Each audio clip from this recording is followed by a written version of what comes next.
जानिए टॉप घिनौने बॉलीवुड कंट्रोवर्सीज के बारे में। चौथे वाले में तो 2 हीरो पड़े एक हीरोइन के पीछे और मीडिया में हुआ बवाल। नंबर 2 अमीषा पटेल। सन 2000 में इनकी आई फिल्म कहो ना प्यार है ने इन्हें रातों रात स्टार बना दिया था। ये फिल्म उस साल की सबसे बड़ी फिल्म थी और इस फिल्म ने अमीषा पटेल को फेम दिया और तो और कई सारे अवार्ड्स भी दिए। फिर उसके बाद गदर फिल्म ने अमीषा पटेल को उस समय की सबसे बड़ी एक्ट्रेसेस में से एक कर दिया। कई सारे अवार्ड जीतने के बाद अमीषा पटेल अवार्ड फंक्शन, मेरा मतलब है स्कूल अवार्ड फंक्शन में दिखाई दी। इतनी बुलंदियों को छूने के बाद कैसे ये एक्ट्रेस फिर से जमीन पर आ गई। दरअसल अमीषा के एक दिए गए इंटरव्यू और कोर्ट केस ने इन्हें कहीं का नहीं छोड़ा और ये केस किसी और पे नहीं बल्कि उनके सगे माँ बाप पे था जो इन एक्ट्रेस ने खुद किया था। बात तब की है जब अमीषा पटेल विक्रम भट्ट की फिल्म आप मुझे अच्छे लगने लगे कर रही थी। तब वो फिल्म के डायरेक्टर विक्रम भट्ट के साथ रिलेशनशिप में आ गई थी जो कि पहले से शादीशुदा थे और उनसे 8 साल बड़े थे और उनका ये रिश्ता उनके माँ बाप को बिल्कुल भी पसंद नहीं था। अमीषा ने उनकी बात नहीं मानी तो उन्होंने अमीषा को अपने घर से निकाल दिया। बस फिर अमीषा मीडिया के पास गई और फिर उन्होंने कहा कि उनके माँ बाप ने उन्हें पीट पीट के बाहर निकाल दिया और उनके रुपए भी हड़प लिए। उन्होंने कहा कि वो अपनी सारी कमाई अपने माँ बाप को देती थी जिसका उन्होंने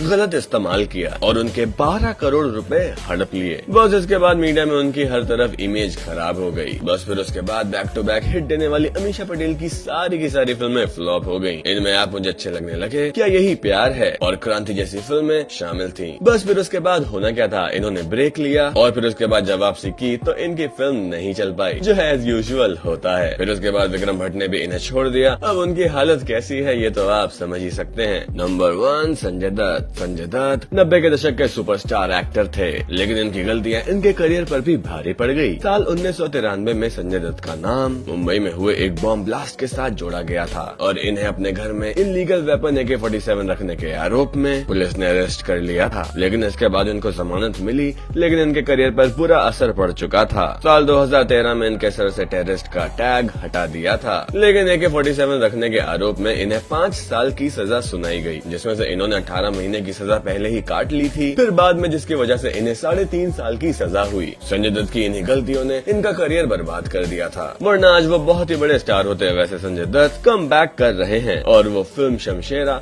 और KGF चैप्टर 2 में भी नजर आए। Number 3 shiny Ahuja. बॉलीवुड में फिल्म हजारों ख्वाहिशें ऐसी जैसी फिल्म से कदम रखने वाले शाइनी आहूजा ने एंट्री करते ही धमाल मचा दिया। लगा कि भैया ये तो बहुत बड़ा स्टार बनेगा। उन्होंने जैसे ही पहली फिल्म करी फिर तो भैया उनके आगे फिल्मों की लाइन लग गई। गैंगस्टर, वो लम्हे, लाइफ इन अ मेट्रो। इसमें शाइनी आहूजा को जिन लोगों ने देखा उन्होंने कहा कि ये तो बहुत बड़ा स्टार बनेगा। बस इन एक्टर की एक गलती हो गई और इन्हें स्टार से बेकार बना दिया। दरअसल साल 2009 में शाइनी आहूजा की मेड ने उन पर जबरदस्ती करने का इल्जाम लगा दिया जिस वजह से इनका करियर खत्म हो गया और जब शाइनी आहूजा का DNA मैच किया गया तो उसमें उनका DNA मैच हो गया। बस फिर उसके बाद 14 जून 2009 को इन्हें पुलिस ने अरेस्ट कर लिया। इस मामले के सामने आने के बाद सभी ने उनसे मुंह मोड़ लिया और फिर बचाव में शाइनी आहूजा ने कहा कि ये सब दोनों की मर्जी से हुआ था और फिर नौकरानी ने उन्हें फंसा दिया। लेकिन DNA मैच होने के बाद शाइनी आहूजा को 7 सालों की सजा सुनाई गई और फिर उस नौकरानी ने कहा कि ये आरोप ही झूठा था। नौकरानी ने कहा कि उन्होंने उस महिला के कहने पे शिकायत दर्ज कराई थी जिसने उसे एक्टर के घर में काम करने के लिए लगवाया था। बस फिर उसके बाद नौकरानी पर भी झूठा केस करने के लिए एक और केस लगा और फिर इस घटना के बाद से शाइनी के ऊपर से सारे आरोप तो हट गए।